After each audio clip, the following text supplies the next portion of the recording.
नमस्कार मित्रमंडळींनो, तर आपल्या चॅनलवर नवीन असाल तर चॅनलला सबस्क्राईब करून घ्या. आजच्या भागामध्ये इकडे आता जे भाऊंते आहे ते सावीला भेटण्यासाठी आलेले असतात आणि तिथे आल्यावरती आता ते बघतात तर इकडं जी सावी आहे ती सगळं सत्य सगळ्यांना सांगते. म्हणत असते की दामिनी मुजुमदारानेच माझ्या बाबांना मारलं आहे असं ती ते म्हणत असते.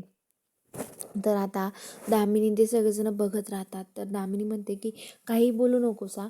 तर आता ती म्हणते बघितलं आहे मी माझ्या डोळ्यांनी, सारखं तुम्ही माझ्या बाबाला गाडीने उडवत होता, मी बघितलंही असं म्हणत असते.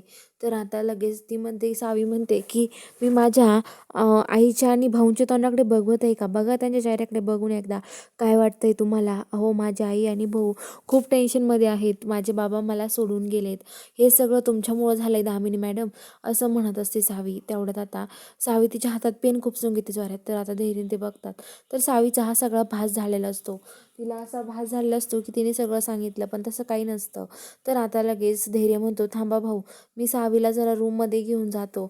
आणि धैर्य आता सावीला रूममध्ये घेऊन जातो आणि इकडे सावी मागं बघत राहते तिच्या आईकडे, त्यांच्याकडे. आणि आता इकडं धैर्य सावीला रूममध्ये घेऊन आल्यावरती आता जो धैर्य आहे, आता धैर्य आणि ते तिथे करत असतात. धैर्य सावी तिथे झोपतात. सावी झोपलेली असते पण धैर्य सावीला झोपच येत नाही. आणि आता तिथे झोपल्यावरती ती आता लगेच ती उठते आणि लगेच परागला फोन करते. आणि परागला फोन केल्यावर पराग म्हणतो, काय झालं आहे सावे.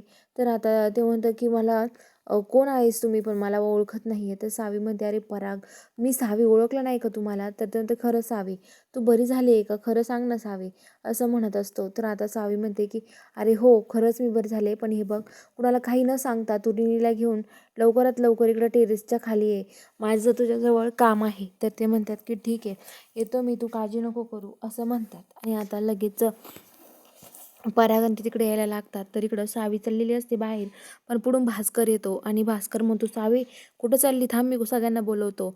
आणि आता लगेच सावी तिथे घाबरते.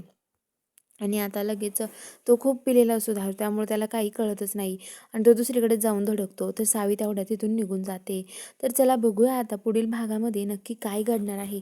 सावी दामिनीचं सत्य समोर आणेल का, हे सगळं बघायला चॅनलला सबस्क्राईब करा.